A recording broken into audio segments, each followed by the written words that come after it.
Welcome. Shut up, birds. This is the 2016 Mazda 6, refreshed for this year, kind of like I was this morning from using 3 bars of Irish Spring soap. What a fine fresh scent it has.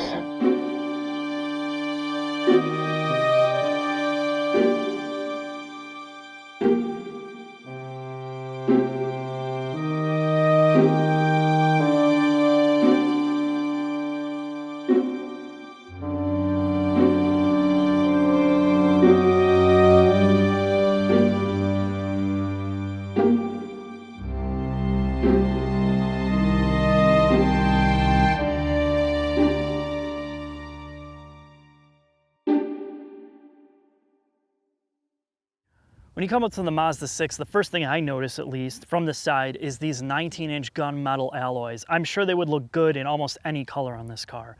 The blue paint doesn't really bring out the character lines as much as I would like, but it is a nice change from the red that you see everywhere. The area Mazda continues to excel is their brand identity. You can always tell a Mazda car, especially the current generation. And that's partly because this front is so distinctive. Now it's been refreshed, and probably the current Mazda 6 owners may not like the refresh, but it still maintains this elegant, simple design. The new headlight design has very carefully integrated LED backlighting, and it extends actually into this front grille under the silver all the way around. So at night, you can even tell it's a Mazda. I really like what they've done here. When you come to the back of the Mazda 6, it gets a lot more conservative. It doesn't stand out, or as Turbowski puts it, it's very Neapolitan. You have these LED rear tail lamps, dual exhaust outlets, which are for looks only, and you have this rear deck lid spoiler. I mean, it's not a bad looking rear end by any stretch, it's just pretty plain. Overall, exterior features are very subjective. If you're a Mazda loyalist, you're likely gonna love this. If you're not a Mazda person, maybe you can decide whether this design is strong enough to distinguish Mazda from all the other brands in the mid-size market.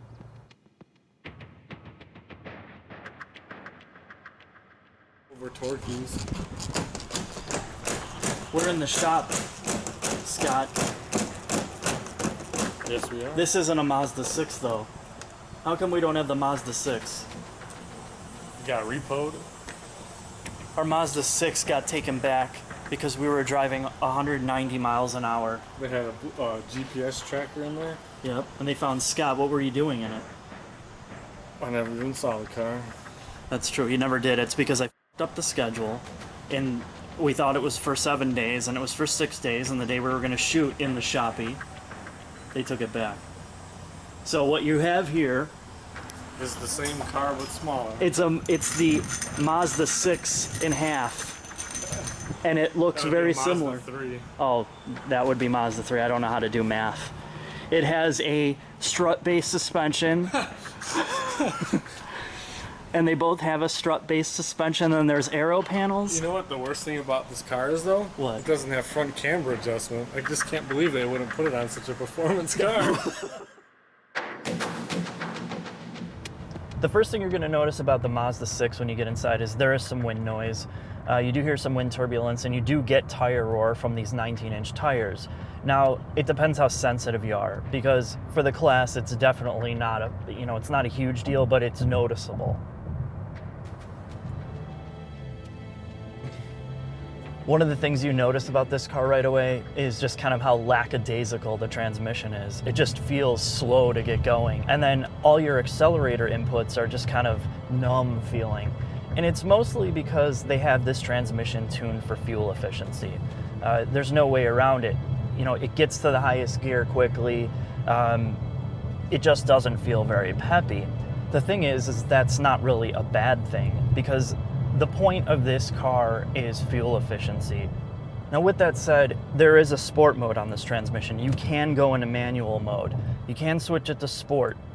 And then once you switch it to sport, and especially when you turn the traction control off, the accelerator pedal comes alive. The transmission's a lot more eager to do things.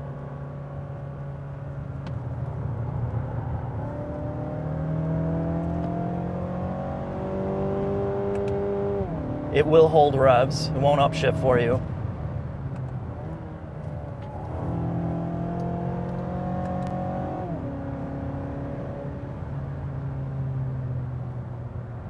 take a look at this last segment.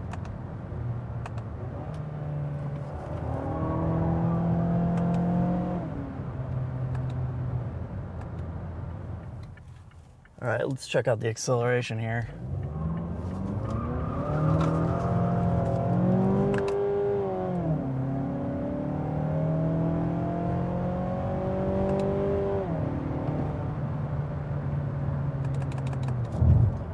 Go back into auto mode here, turn off sport. One of the best suits about this car, regardless of the motor and trans, is the direct steering feel. It's got great steering. There's no trickery, there's no 10 different modes you can switch through to make it lighter or heavier. It just always feels spot on. And that's one of the best parts of the Mazda 6 in terms of dynamics. Now, a lot of that is offset by the fact that you have a trans and motor setup here that is basically for efficiency. This is not a sporty feeling car on any regard. Unless you're in sport mode, unless you have the traction control off, that's about the only way you can have fun. And fun is a relative term when I'm talking about this car. You get the chassis tuning, you get a little bit of the handling, but it's definitely feels sluggish all the time. In sport mode, this thing downshifts pretty quickly for what it is. Trans is much more responsive.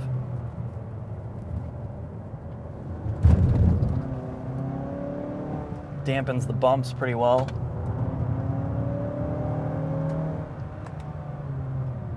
Yeah, again, this chassis and the steering is one of its best suits. Now, of course, it doesn't have the power to get you where you want to go, but that's the point of this car. It's not about power. It's not about outright performance. It's about efficiency. And we're not at a high elevation here.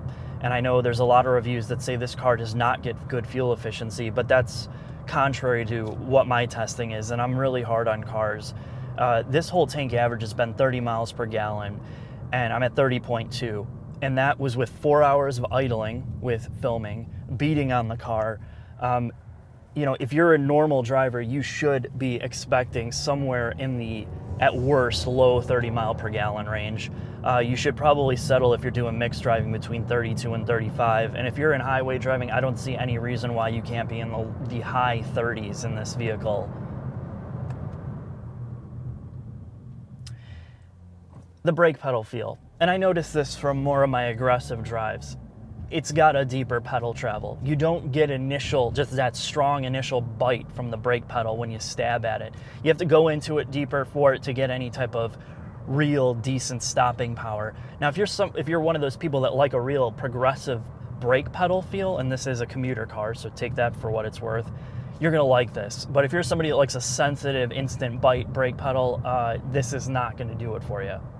Now, this suspension is definitely more firmly sprung than a lot of the competition. They want to give you that more sporty feeling. Now, when I say firm, I don't mean harsh, because this is definitely still softer.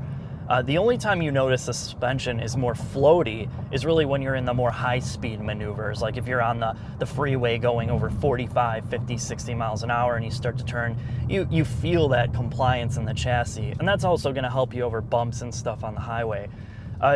You feel the most sportiness at slower speeds, slower maneuvers. It feels a lot more firm.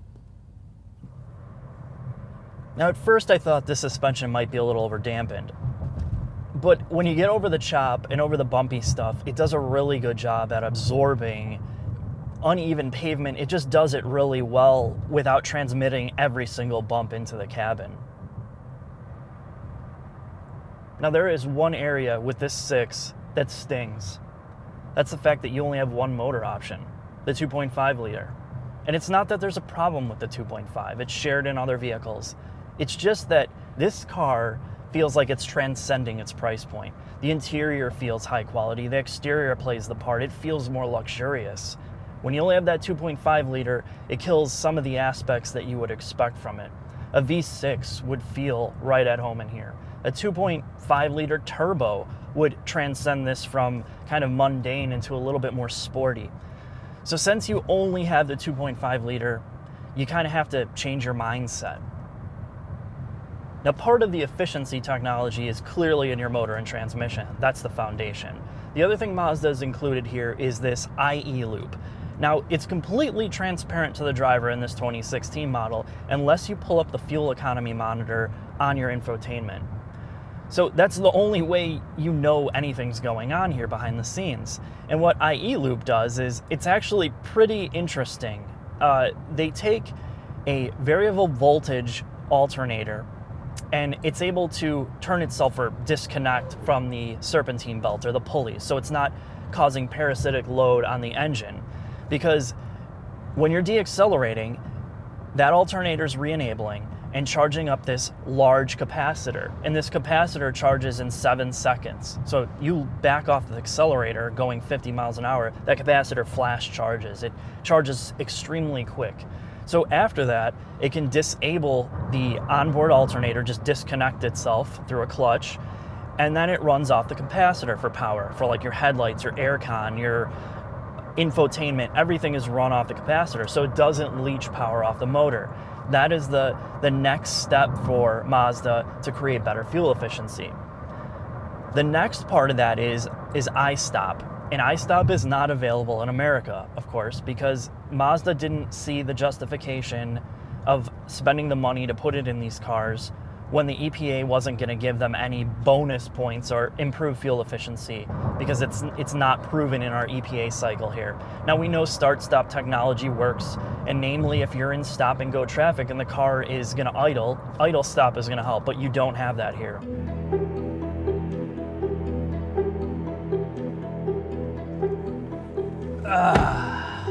We're inside the Mazda6. The first thing you're going to notice when you get in this car is this whitish parchment leather interior. It's black and kind of off-white. Now, at first sight, you think, wow, this looks really cool. And to me, it reminds me of my childhood with all the old 70s cars my parents had, like the Lincoln Mark, where they had pink and yellow and white leather interiors. And the one thing I remember about the colored leather interiors was how nasty they looked after time.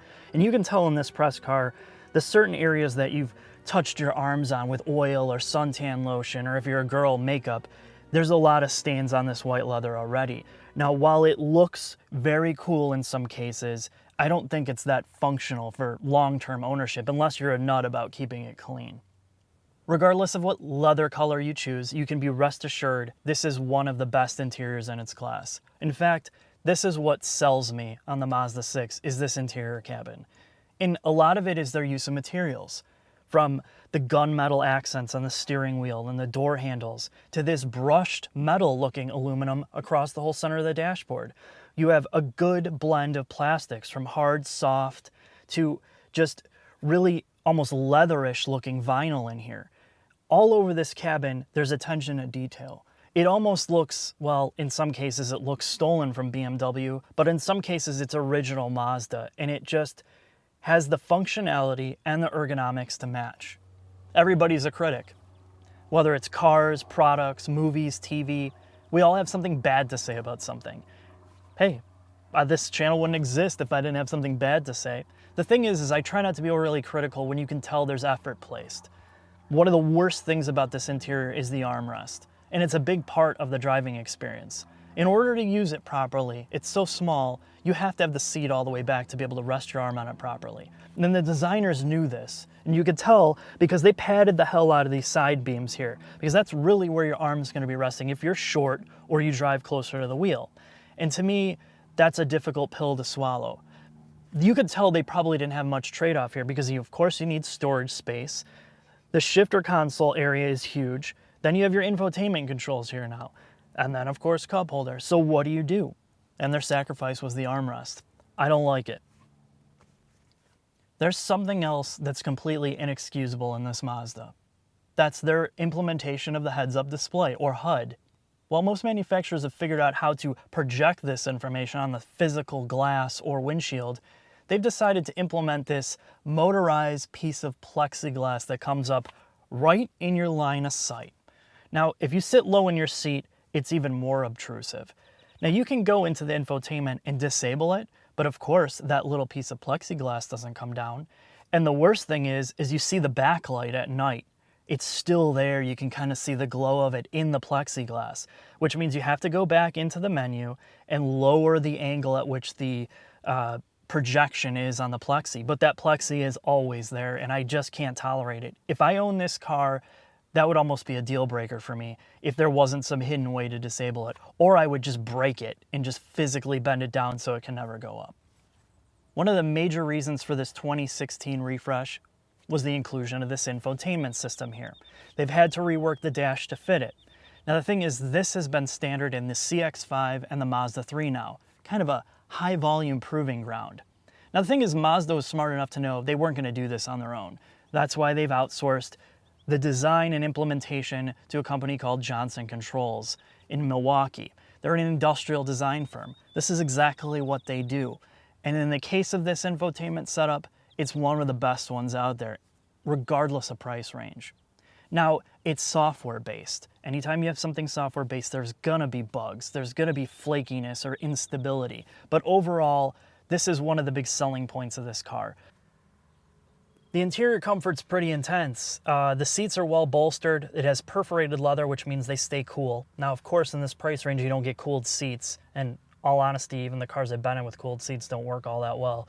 The back seat space is more than adequate. Now, I didn't get a chance to pick up a friend or have any incidents this time, but I can tell you that there's enough legroom to fit a whole bunch of different varieties of materials back there between your knees and the seat backs. The trunk space is big enough to fit a small coffin. Now, I attempted to get bold and stick my whole leg in there, but apparently I don't know how to buy jeans because my jeans were so tight that I could barely lift my leg, and then when I did, I almost tore my groin in half. The 6 doesn't go too far astray with gimmicks here. Like the sunglass holder is in a standard place. Your moonroof controls are simple and easily laid out. Your Bluetooth call quality is good because the microphones are in a logical place. You have a coin holder by your driver's side left knee. Well, to sum up the Mazda 6 interior is pretty simple for me. I spent the past 3 weeks in different Lexus vehicles, the last being the RC. And with a hefty price tag of about $55,000, I was worried that getting into the Mazda 6 next would make this less objective for me.